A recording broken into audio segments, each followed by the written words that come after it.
We are eager to visit with you about anything that is important to you. Do not worry about us. We will wedge our message in the crack. We have all kinds of new things that we want to talk with you about today. Things that you know that you've forgotten, and some things that you have never known that you will now know. This is going to be a day of movement in your vibrational beingness.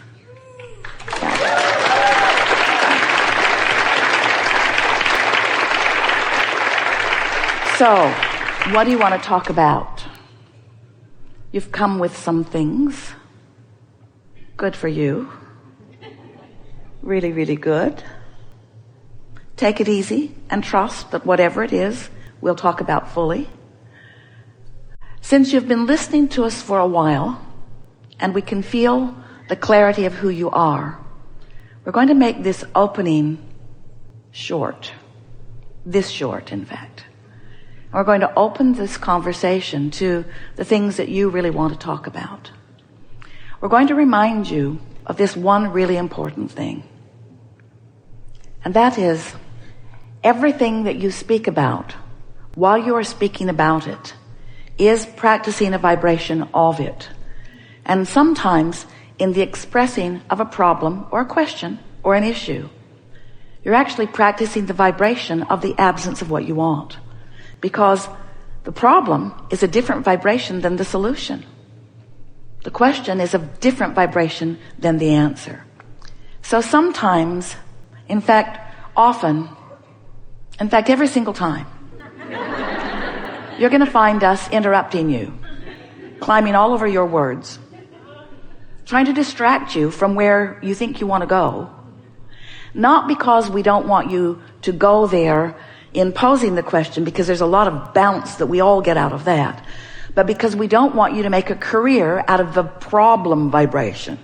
In other words, you can speak it short. You don't have to speak it and justify it. We all get it. In other words, the more you explain how you think you got to this problem place, the harder it is for us to bring you into the solution. And that's true not just when you're in this forum. It's true all the time. The less airtime you give to the problem, the faster the solution will come to you. Your children have trained you because you ask them to do something and they don't do it. You ask them again and they don't do it. And so you've developed patterns of believing that you have to stay after it like a dog on a bone. I will continue to wring this problem's neck until Abraham squirts out the answer. And we say, it isn't like that at all. It isn't like that at all, because we've been squirting out the answer for quite a long time. The universe is squirting out the answer. You are surrounded by squirted out answers and solutions. They are everywhere around you. But when you beat the drum of the problem, you are vibrationally blind to the solution. It's just the way it is, you see. So, most of you have not realized that because, or you must not realize it, because you give a lot of attention to things. You practice the vibration of things. You foster beliefs about things that we know and you know you don't want. But because they are facts or because they are reality, you feel obligated or committed to be objective. It's true. Therefore, I will give my attention to it. I will beat the drum of this truth. And we say that's really a good idea if it's a truth that you want law of attraction to flesh out in your experience in more vivid detail. But if it's a truth that you would rather not live, then why not decide for it not to be active in your vibration? So how might you go about deactivating unwanted beliefs? Stop giving them airtime. They'll peter out in time. In other words, nothing will continue to be active in your vibration when you have lack of attention to it. That's what Jesus meant when he said, turn the other cheek. Give your attention to wanted. Practice the vibration of wanted. Law of attraction will respond to that. And that is primarily what you will be living, you see. Now, all of this is familiar to you, isn't it? If you've been listening to us for a while, have you? Do you know that you are the creator of your own reality? Do you know that you are a vibrational being? And that it is through your vibrational beingness that you are the creator, attractor of your own reality? Do you believe that you have control over your vibration? Conceptually. You know that it is possible. Do you believe that you are predominantly practicing control of your own vibration? We think you are predominantly, but we know you are here for fine-tuning, and we are too.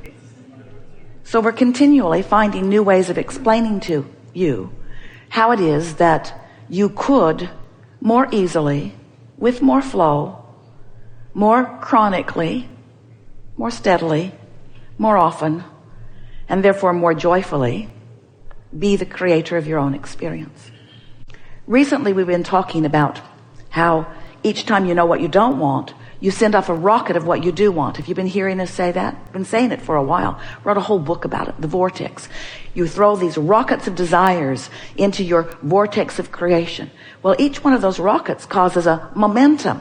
More momentum, more momentum, more momentum of what's wanted. So there is a spinning momentum, a vortex version, a vibrational version of that which you are wanting that is very practiced and very dynamic. It's moving quickly and it's sweeping up all cooperative components in its path, in its vibrational path, you see. The question is, are you a vibrational match to your own vortex? And sometimes you are and sometimes you aren't. Sometimes you're more knowing what you don't want than knowing what you do want. So you are not a vibrational match to your own desire. But when you do find some way of being a vibrational match to your vortex, which is the same thing as saying not being a contrary vibration, not being an opposite vibration, when the vibration of you is about wanted rather than unwanted, now you are a vibrational match. So then we began explaining to you that you stand in your physical body as an offer of vibration at all times. But there's a vortex version of you where the source within you exists that may be offering a different vibration than you are in any point in time. Can you think of what an example of that might be? You want something that you don't believe. The source within you is a vibrational match to your desire, while you are a vibrational match to the absence of your desire. And when that happens, you feel the vibrational discord that you describe as negative emotion. So in order for you to be the full manifester, the actualized example of, the living the reality of, the see it, hear it, smell it, taste it, touch it, feel it version of your desire, you've got to find some way to bring the habit of your thought, the habit of your vibration, into resonance or alignment with what's in your vortex. So we began talking about your point of attraction because we want you to be aware of your point of attraction. We want you to think about what you're offering vibrationally because that's everything. The creative process is 3 steps. Step 1 is ask, and you do that, and the vortex is spinning with what you've asked for. That's step 2. Once you ask for it, it exists in a vibrational reality. Step 1, step 2. You ask, it's given. But you've got to become a vibrational version, a practiced vibrational version, not just a fleeting vibrational version. You've got to become a chronic you've got to become a believer in what you've asked for. You've got to practice the thought of what you want until it is such a habit within you that you believe it, that you know it. And when that happens, then your point of attraction, we've been calling where you stand, your point of attraction, your grid, because it's like the framework. You believe it and you know it. That's like creating the skeleton framework version of it. And then law of attraction will fill that grid in with all of the details, with all of the delicious details that you have already assigned by virtue of the sifting and sorting, that are already chosen by you, that are already gathered by source energy and by law of attraction. So there's this vortex version of you, and there's this you standing in your grid version of you. And the question that this gathering wants to ask and answer is, are you vibrationally up to speed with the vortex version of you? And your emotions are the key to that. So as you're moving through your life experience and you're feeling mostly sad, then you're not a vibrational match to what you've put into your vortex. Your grid version and your vortex version don't match. Your vortex version's up here and your grid version's down here. You're not a vibrational match. So what's in the vortex cannot flow easily into your experience. Law of attraction is not bringing it to you, or better said, you are not the realizer of it yet. You've got your radio dial set on something different than the radio dial of what you want. So you can't realize it. You can't experience it. Not yet. So as you move up this emotional scale, as you feel more hopeful, now you're closer to it. And in hope, occasionally, you find a thought that lets you catch a glimpse of what you put into your vortex. It begins to look as if it's going to happen for you. But it isn't until you have practiced so steadily the vibration of what you want that it's just known by you. Oh, it hasn't manifested, but that's not bothering you at all, because you have faith in the laws of the universe. You have confidence in your ability to focus. You know that you are the creator of your own reality. You believe that you can adjust your vibration at will. You know you can because you've done it before. Maybe not on this subject yet because it's a tougher subject. But you do have enough confidence in the laws of the universe being steady and consistent, and in the nature of the source within you of knowing you're worthy, knowing your value. And so, as you get hold of this understanding of how this all works, and in the early stages of your day, you deliberately choose which spinning grid disc you start the day out on. You start out discouraged like you were when you went to bed, had an argument. You know you're right, which means you know they aren't. And you're really tired of it. And when you wake up in the morning, does your mind go right there? Or do you see it as a fresh start where you could start different momentum if you wanted to, because this momentum is not yet underway? So you choose high-flying momentum. We'll be talking a lot about your choice of these grid discs, your choice of using momentum to your advantage. It's great fun when you begin to realize that in the early subtle stages of a day, you can choose this and maintain it for a little while. On the first day you do it, maybe not for long, but long enough that the second day it'll be easier. Maybe not for long, but long enough that on the third day it will be easier, until you'll begin every day right there. And at the beginning of every day, you will be standing in a vibrational grid that is allowing so many of the things that you've put into your vortex that it won't be long before you'll be a believer in your own griddedness.